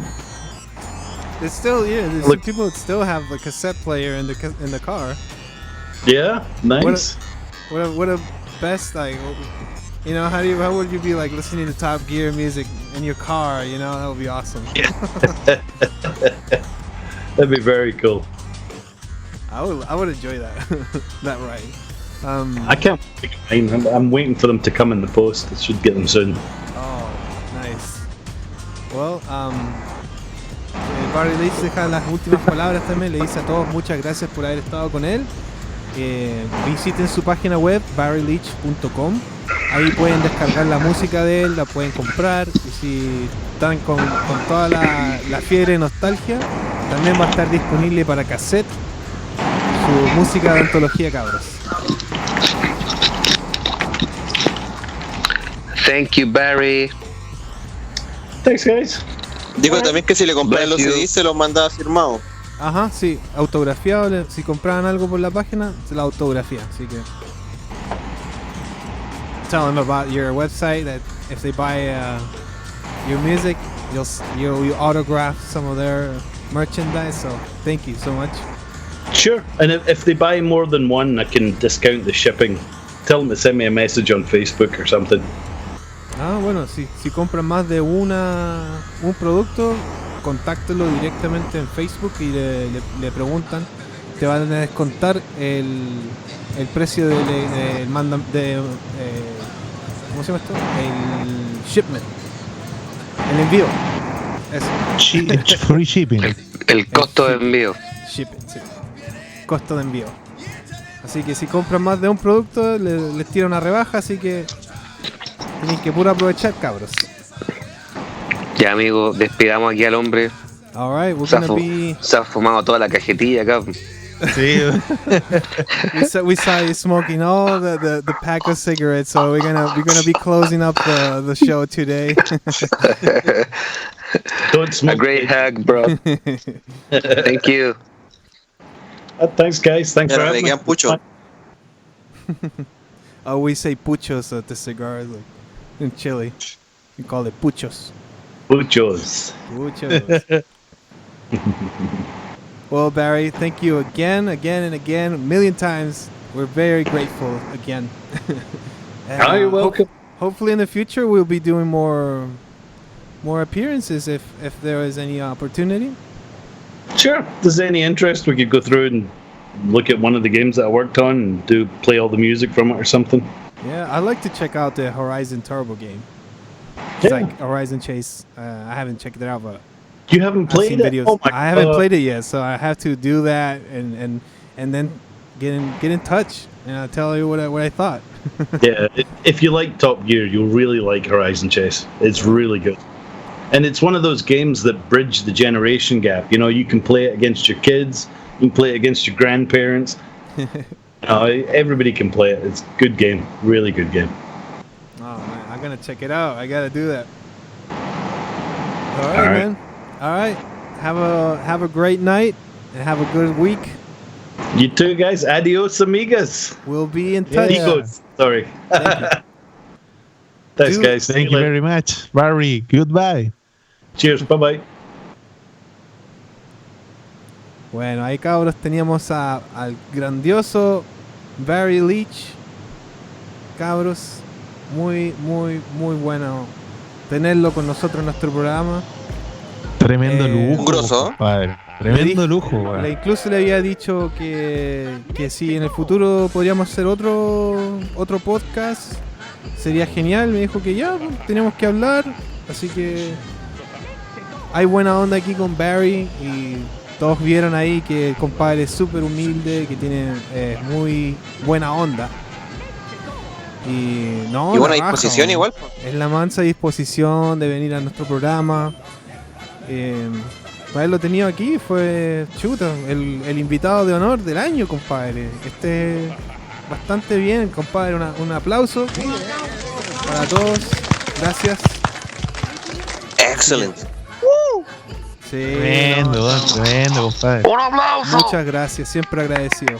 Un aplauso. Aparte que, bueno, para mí personalmente igual fue emocionante porque yo crecí jugando mucho la saga Top Gear y la música realmente compadre. marcó caleta, weón. Entonces es como un honor tener a alguien que es la música que tú escuchabas cuando chico jugando Super Nintendo y puta, bacán que te cuentes esas anécdotas de cómo hizo el proceso de desarrollo de la música. Realmente emocionante, compadre. Yo súper contento, weón. Así que gracias a Mr. Barry Leitch. Sí, grandioso. Muy buen programa hoy día, cabros. Sigan con nosotros, póngale like, póngale subscribe. No se olviden de comentar y compartir. Share, like, subscribe. This Espero epic que les haya episode. gustado también el programa, muchachos. Estuvo maravilloso. Se agradece la buena onda. Y ahí te das cuenta de que los grandes compositores no son mezquinos, no se aprovechan de los demás, siempre humildes, bajo perfil.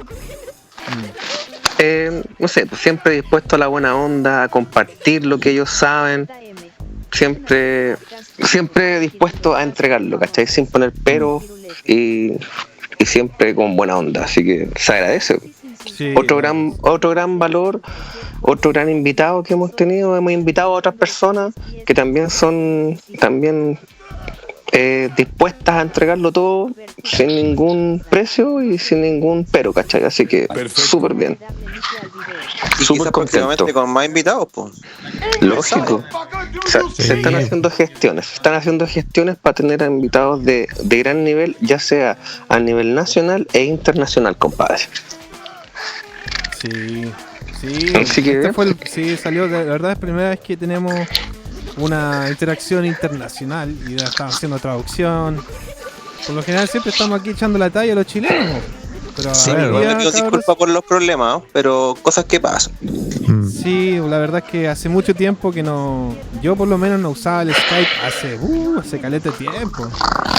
Entonces, Sí, pero cosas que pasan. cosas que pasan, sí. sí, pues, y curioso es que, por ejemplo, teniendo a Don Barry, que es programador, conoce el concepto de la computación en detalle, nuestro amigo no sabía ocupar Discord, pues, así que tuvimos que nosotros adaptarnos a la mecánica de él, pero salió perfecto, así que en base a todas las dificultades que tuvimos por transmitir a través de Skype, igual se logró un programa bastante bueno, bastante completo, bastante redondito, tanto él como nosotros, y espero que también los oyentes y videntes estén contentos.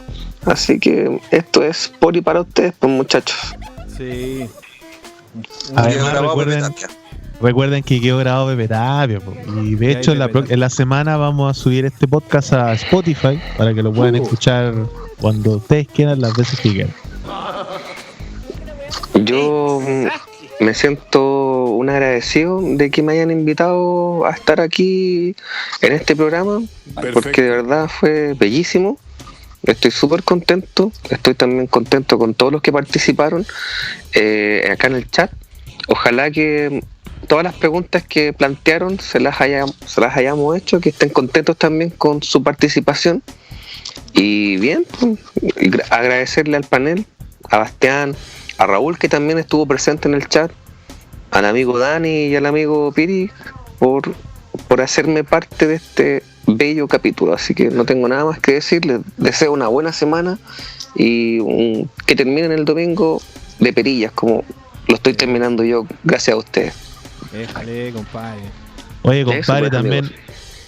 un aplauso especial a Don Piricuaki, que se mandó la media pega ahí de traductor, compadre. Muy bien. ¡Un aplauso! Gracias, compadre. Sí, no, para mí un honor haber estado conversando con Barry y cachar, conversar un poco. Ese fue como interesante escuchar su perspectiva y me sentía como que realmente el gallo te habla como persona, pues no es como que esa gente que anda tratando de promocionarse de una manera así como pretenciosa. Él es súper humilde y me encantó su personalidad, la forma como recibe las cosas, cómo le llega, le inspira la música. Sí, me siento bien con este capítulo, cabros. Salió excelente y le agradezco también haber tenido a ustedes también, porque ustedes hacen el programa también y la conversación y integrarnos al mundo de los videojuegos, la música de los videojuegos en especial. Este programa salió bastante bien y estoy muy orgulloso de ustedes, cabros, de este capítulo, cabros. Muchas gracias. Así que, yeah, man. Vamos a dejar las palabras de despedida, cabros. ¿Qué piensan? Bueno, yo quisiera también agradecerle a ustedes, pues, si más que mal, aquí tenemos pura buena camaradería. Nosotros ni siquiera estamos ni ahí con el Patreon, lo hacemos porque nos gusta esto, es una conversación entre los amigos, y haber invitado a un músico de peso, de categoría como Barry Leitch, y que te converse de tú a tú con buena camaradería, como entre los amigos, una conversación de amigos, una buena tertulia, eso es impagable, bueno. Así que un honor haber estado en esta instancia, loco, de verdad que es muy bacán, porque son sentimientos encontrados, como que está la música con la que tú creciste, Top Gear, qué sé yo, y al mismo tiempo conversar de estos temas entre los amigos. Yo creo que incluso el público se siente identificado con esa sensación de buena camaradería, pues, de que estamos de verdad haciendo algo que nos gusta, y no por la plata, sino que porque realmente gozamos de este arte que es la música de los videojuegos, pues. Así que bacán, eso. Bueno, compadre. Sí, le toqué, nos deja palabras a Mr. Bastian. Sí, pues puta, un agrado, weón. Un gusto, weón, haber tenido al compadre Barry aquí en el programa, weón. Y esperemos que a futuro se puedan concretar más invitados, pues sería excelente. Y agradecido a todas las personas que siempre nos escuchan, a ustedes, que yo, a pesar de que a Piricuaki yo no lo conozco en persona, y a Nok Kine tampoco, ya estoy considerando casi un amigo, ¿cachai? Y puta, bacán, pues, hay que puro seguir adelante, seguir dándole, pues. Agradecido por la invitación, pues. Y ojalá que todos tengan una bonita semana, y nos estaríamos viendo la próxima semana. Yeah. Excelente. Excelente. Ya, cabros, excelente. Con toda la buena vibra, cabros, que tengan una excelente semana. Los dejamos hasta el próximo fin de semana de Beats y Beats. No se olviden, pónganle like, subscribe, comente, pongan corazoncitos. Estamos llenando de corazoncitos aquí el chat. Sigan tirándonos love, amor y todo eso, porque realmente nos gusta satisfacer a nuestro querido público, que hoy día, bueno, tuvo el lujazo, compadre. Así que perfecto. Gracias a todos. Tengan una excelente semana, cabros. Nos y vemos. no olviden, chiquillos, que si usted tiene un amigo, vecino, tía, primo que le interesa esto, que le gusta la música de los videojuegos al igual que nosotros, comparta, porque mientras más comparta, mejor todavía. Así que no lo olviden. Y que tengan buena semana, chiquillos. Eso. Gracias, cabros. Nos vemos. Chau. Show. Chau.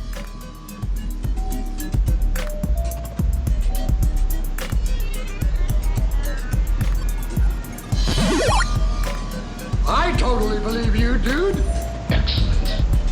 Excellent. Release the Kraken. Perfecto. Release the Kraken. Perfect.